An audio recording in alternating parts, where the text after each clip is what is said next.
शादी में देरी हो रही हो, या कोई नया कार्य चालू कर रहे हो उसमें देरी हो रही हो, या कोई सर्विस के लिए नौकरी के लिए जा रहे हो और वो कार्य नहीं हो रहा हो, तो एक धतूरा, केवल एक धतूरा, उस धतूरे को फोड़कर उसके अंदर का फल निकालना, उस फल को शिवलिंग पर चढ़ाकर एक लोटा जल शंकर भगवान को समर्पित कर कर। दिन होना चाहिए मंगलवार। कौन सा दिन होना चाहिए? जम के बोलो जरा, मंगलवार। समर्पित करो।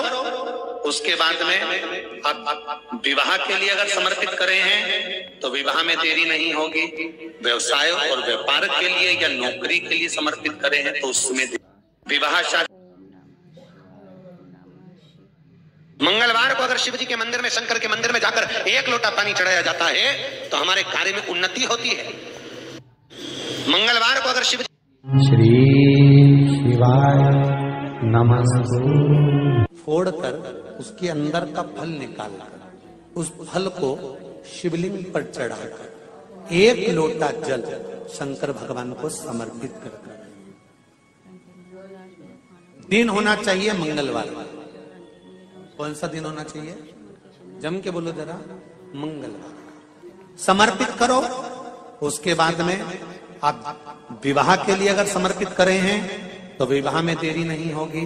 व्यवसाय और व्यापार के लिए या नौकरी के लिए समर्पित करे हैं तो उसमें देरी नहीं होगी। एक पत्र में आया है, सुनिए, बड़ा सुंदर संवाद है। शिव महापुराण की कथा कहती है, मंगलवार को अगर शिव जी के मंदिर में, शंकर के मंदिर में जाकर एक लोटा पानी चढ़ाया जाता है तो हमारे कार्य में उन्नति होती है। हाथ में जल का पात्र हो, शंकर के मंदिर में जब तुम जा रहे हो, शिव के पास जब पहुंचो, जल से हाथ, जो लोटा जब जल का तुम बाबा को समर्पित कर रहे हो, जल चढ़ा रहे हो, उस समय पर बाबा से जरूर कहो, बाबा बहुत दिन हो गए, बहुत दुखी हूं, ए मेरे शंकर, मेरे कुबेरेश्वर महादेव, मेरे महाकाल राजा, मेरे इस हाथ को अब तुम पकड़ लो बाबा, बहुत दुखी हूं, अब तुम थाम लो बाबा।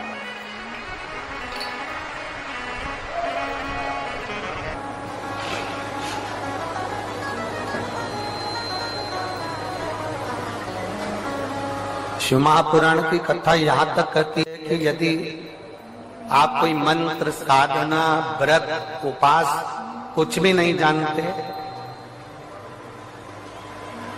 तो बेलपत्री के वृक्ष के नीचे एक लोटा जल चढ़ाओ, प्रदोष की प्रदोष एक घी का दीप लगाओ और बेलपत्र के वृक्ष के नीचे की मिट्टी का ही तिलक लगाओ।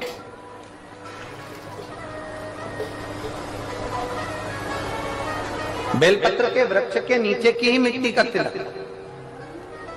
कथा हमको कहती है कि भगवान कभी भी सामग्री का भूखा नहीं रहा, भगवान भोलेनाथ भाव का भूखा रहा। भगवान शंकर को रिझाने के लिए सामग्री की जरूरत नहीं है। कोई चीज तुम पशुपति व्रत करने के लिए गई हो, थोड़ा सामान तुम्हारा घर पर छूट गया, मान लो तुम्हारा कंकु, रोली, मौली, चंदन, हल्दी कुछ घर पर छूट गया, बस एक चीज ना छूटे, जो 6 दिए हैं वो और प्रसाद के 3 हिस्से। जो प्रसाद तुम लेकर जा रहे हो उसके 3 हिस्से करने का सामान वो छूटना नहीं चाहिए। बाकी का तुम्हारी मोली घर पर छूट गई, रोली घर पर छूट गई, चंदन घर पर छूट गया, अगर कगर घर पर छूट गया, कपूर घर पर छूट गया, लोटा पानी का घर पर छूट गया, कोई सामान तुम्हारा घर पर छूट गया, चल जाएगा, बिल्कुल चलेगा। तुम उसमें चिंता मत करना कि मेरी थाली में ये नहीं। गणगौर की पूजन करने जाती हैं माताएं, इधर गणगौर होती है कि नहीं होती हमको नहीं मालूम।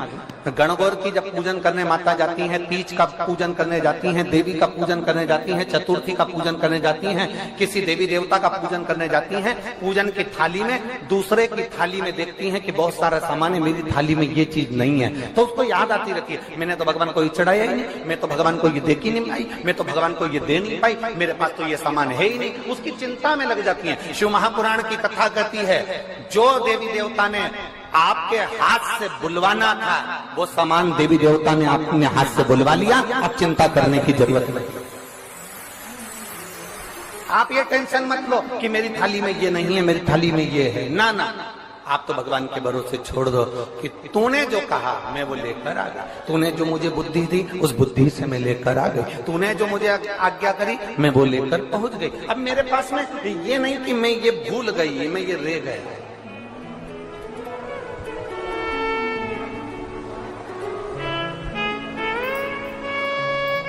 महाराज, कोई व्यापार नहीं चलता हो, दिक्कत आ रही हो तो हनुमान जी के दूसरे नंबर का भाई गतिमान का स्मरण करो। हनुमान जी के उल्टे पांव का सिंदूर लाकर गतिमान का नाम लेकर स्वस्तिक बना दिया जाए व्यापार वाली जगह पर, तो व्यापार अच्छा चलने लगता है। महाराज, कोई व्यक्ति पैसा खा गया, नहीं दे रहा, बहुत परेशान हो गए, मांग मांग कर दे गए, नहीं दे रहा, हाथ जोड़ लिया, पांव जोड़ लिया, सब कुछ कर लिया, नहीं दे रहा, तो हनुमान जी के तीसरे नंबर का भाई रतिमान, रतिमान, गतिमान रतिमान, रतिमान का नाम लीजिए। पीपल के पत्ते पर लाल सिंदूर से जो व्यक्ति पैसा लेकर गया उसका नाम लेकर बहते हुए पानी में अपनी कामना कर रतिमान का नाम लेकर छोड़ दीजिए। 15 दिन में रतिमान ऐसी उतावली मचाता है कि उसको हाथ जोड़कर वो खुद फोन लगाकर बोलता भैया तेरा मैं पैसा लुटा दूंगा। रतिमान का स्मरण किया जाता है। रतिमान, ध्यान दीजिएगा, पंचमुखी हनुमान का एक स्मरण, पंचमुखी हनुमान का एक भाव। महाराज, जैसे बहुत ज्यादा तकलीफ अगर व्यक्ति को हो गई है, बहुत कष्टमय जीवन चल रहा है, हार गए हर जगह से और तकलीफमय जीवन चल रहा है, तो पंचमुखी हनुमान का एक शिव महापुराण का और स्कंद पुराण का एक बड़ा सुंदर मंत्र है। उस मंत्र को आप सब एक बार हमारे साथ में बोलें। ओम नमो हनुमते रुद्र अवताराय सर्व शत्रु संहारणाय सर्व रोग हराय सर्व वशीकरणाय रामदूताय स्वाहा।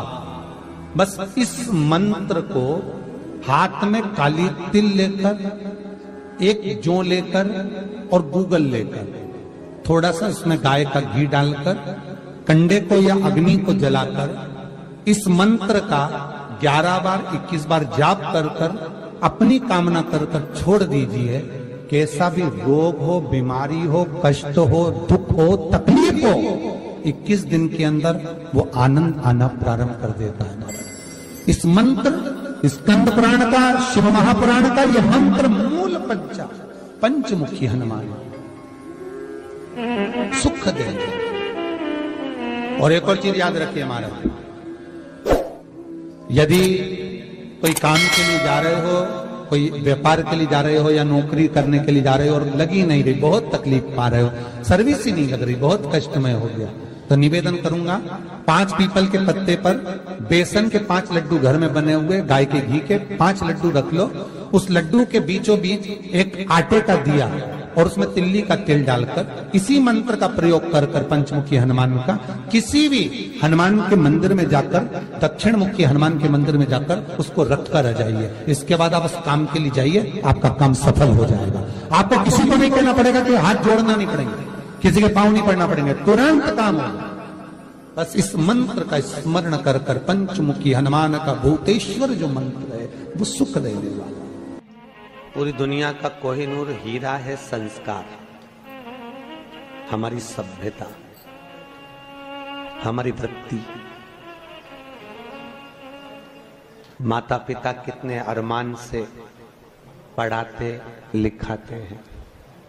छोटी सी दुर्वा लेकर उसको सूखने के बाद भस्म बनाकर शंकर को चढ़ाकर उस भस्म को लाकर मस्तक पर यदि तिलक लगाया जाए, उस दुर्वा का तिलक यदि मस्तक पर लगाया जाए, कोई व्यक्ति तुमसे कह दिया कि तेरे बस का ये नहीं है, कोई ने कह दिया तू ये सरकारी नौकरी पाई नहीं सकता, कोई ने कह दिया कि तू ये काम कर ही नहीं सकता, तू मकान बना ही नहीं सकता, कोई ने कह दिया तेरी दुकान चलेगी ही नहीं, चाहे कितनी खोल ले, अगर आपका कोई आत्मबल नीचे गिराता है तो 20 दिन तक दुर्वा का तिलक यदि मस्तक पर लगाया जाए तो आत्मबल भी बढ़ता है। और पशुपतिनाथ का व्रत करें या 16 सोमवार का व्रत करें या हम कोई व्रत करें तो उस व्रत में या हम मंदिर जाएं या मंदिर से आएं या दिया लगाने जाएं, तो दिन भर में हमें कितनी बार नहाना चाहिए? और भानुमति श्रीवास्तव ने प्रश्न किया कि हमें दिन भर में कितनी बार स्नान करना चाहिए? महाराज, नहाए धोए हरि मिले तो मैं नहाऊं 100 बार। भगवान कहते हैं शरीर को साफ करने से या शरीर को धो लेने से या 10 बार स्नान कर लेने से परमात्मा की प्राप्ति नहीं है। शास्त्र कहता है एक बार दिल से, मन से काम, क्रोध, लोभ, आसक्ति, वासना, तृष्णा, इनको त्याग दीजिए, फिर परमात्मा को मिलने में देरी नहीं लगेगी। भगवान को अगर प्रसन्न करना है तो कौन से कलर के कपड़े पहने, कौन से कपड़े हम धारण करें, कौन सा कपड़ा हम पहने? हम पहले भी कहे भगवान शंकर को प्राप्त करने के लिए तुमको कपड़ा बदलने की जरूरत नहीं है। शंकर जी को प्राप्त करने के लिए तुम्हें कलेजा बदलने की जरूरत है। शिव प्राप्त हो जाए।